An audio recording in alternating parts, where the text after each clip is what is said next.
हे देव हे दैते भुवनेक बंधो, हे कृष्ण हे चपल हे करुणेक सिंधो, हे नाथ हे रमण हे नयनाभिरामा, हा हा कदानुभवितासि पदं दृशोर्मे। माघ कृष्ण पक्ष की शर्तिला एकादशी की पावन कथा। दालभ्य ऋषि बोले कि मनुष्य लोक में आकर लोग ब्रह्म इत्यादि अनेक पाप करते हैं, पराया धन को चुराते हैं, दूसरों को कष्ट देते हैं। ऐसे कृत्यों को करने पर सभी के सभी नरक में जाते हैं। अल्पदान करने से अनायास पाप दूर हो जाए, ऐसा कोई उपाय, कोई साधन हे ऋषि श्रेष्ठ आप मुझे बताने की कृपा करें। दालभ्य ऋषि जी के इस प्रश्न पर पुलस्त्य ऋषि जी ने कहा, हे महाभाग, आपने बहुत सुंदर ये प्रश्न पूछा है। कौन सा मनुष्य ऐसा है जिसके जीवन में पाप कर्म नहीं होता है? जिस प्रकार से ऐसा कौन सा मनुष्य है जिसको व्याधि नहीं है, बीमारी नहीं है?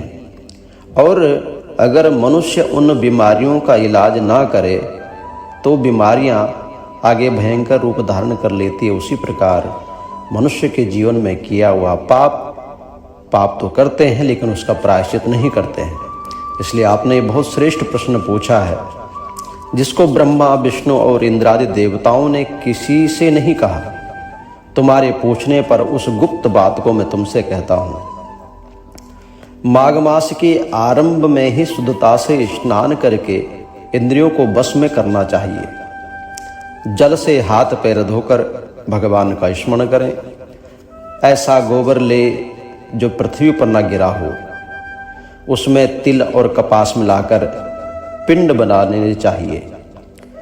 उनके 108 पिंड बनाएं। यदि माघ के महीने में पूर्वाषाढ़ मूल नक्षत्र आ जाए तो उसमें नियम ले, या कृष्ण पक्ष की एकादशी को नियम ले।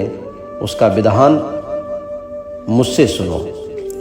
प्रातःकाल स्नान करके पवित्र होकर कीर्तन करते हुए एकादशी का उपवास करें, रात्रि जागरण करें और गोबर के बने हुए 108 पिंडों से हवन करें। शंख चक्र गदाधारी भगवान का पूजन करें। चंदन अगर कपूर चढ़ावें, बूरा मिला हुआ नैवेद्य चढ़ाकर बारंबार कृष्ण का नाम स्मरण करें। यदि इन सब का अभाव हो तो सुपारी ही श्रेष्ठ है।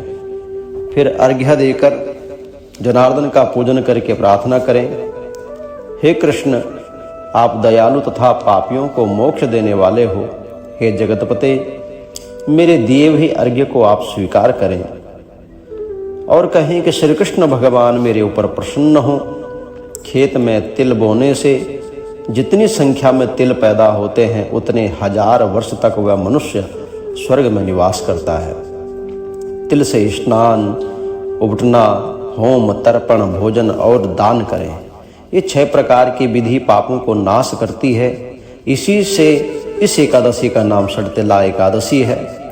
नारद जी ने भगवान श्री कृष्ण से शर्तिला एकादशी के फल के बारे में पूछा और कहा कि यदि आप मेरे ऊपर प्रसन्न हैं तो इतिहास समेत मुझसे कहिए। भगवान श्री कृष्ण ने नारद से कहा, एक ब्राह्मणी मनुष्य लोक में एक ब्रह्मचर्य व्रत का पालन करती हुई देवताओं का पूजन करती थी। वह पूर्ण मास व्रत में लगी हुई सदा मेरी भक्ति करती थी। कृष्ण का उपवास करती हुई पूजा में लगी रहती थी। द्विजोत्तम नित्य व्रत करने से उसका शरीर दुर्बल हो गया। फिर बहुत दिनों के बाद मैंने मन में विचार किया कि इसने अन्न का दान नहीं किया जिससे कि सबकी तृप्ति होती है। उसकी जांच करने को मैं मनुष्य लोक में गया। भिक्षुक का रूप धारण करके अपने भिक्षा के पात्र को लेकर के ब्राह्मणी से भीख मांगने लगा। तब वह ब्राह्मणी बोली, हे ब्राह्मण, तुम कहाँ से आए हो? सो मुझसे सत्य कहो। फिर मैंने कहा, हे सुंदरी भिक्षा दो। तब उसने क्रोध में भरकर मिट्टी का डेला मेरे भिक्षा पात्र में डाल दिया। हे द्विज, फिर मैं स्वर्ग को चला गया। महाव्रत करने वाली तपस्विनी भी व्रत के प्रभाव से देह समेत स्वर्ग में पहुंच गई। मिट्टी के पिंडदान करने से उसको एक सुंदर घर मिल गया, परंतु उस घर में अन्न और धन नहीं था। जिस प्रकार का जीवन में हम दान करते हैं वही हमें प्राप्त होता है। जिस भांति खेती में हम जो बीज बोएंगे उसी का ही फल हमें प्राप्त होगा। हे विप्रशे, जो उसने प्रवेश किया तो वहां कुछ भी नहीं देखा। भवन बहुत सुंदर, लेकिन भोजन की व्यवस्था नहीं है। द्विज तब घर से निकलकर मेरे पास आई और बहुत कुपित होकर बोली कि सब लोगों को रचने वाले भगवान, मैंने बड़े कठिन व्रत, उपवास और पूजा से आराधना की है आपकी, परंतु हे जनार्दन, मेरे घर में अन्न धन कुछ भी नहीं है। तब मैंने उससे कहा कि तू जैसे आई है उसी तरह अपने घर चली जा। देवताओं की स्त्रियां कौतूहल के वश तुझको देखने आएंगी। तब सटतिल्ला एकादशी का महात्म्य बिना पूछे दरवाजा मत खोलना। ऐसा सुनकर वह मनुष्य लोक को चली गई। हे नारद, तब देवताओं की स्त्रियां उसे देखने आई और कहा कि हमारे दर्शन के लिए तुम बाहर आओ, तुम दरवाजा खोलो। वह मानुषी बोली, यदि तुम मुझे अवश्य ही देखना चाहती हो तो दरवाजा खोलने से पहले सटतिल्ला का व्रत, पुण्य और महात्म्य कहना होगा। उनमें से एक ने महात्म्य कहना होगा। उनमें से एक ने महात्म्य सुनाया और कहा कि हे मानुषी, दरवाजा खोलो, मुझको देखना आवश्यक है।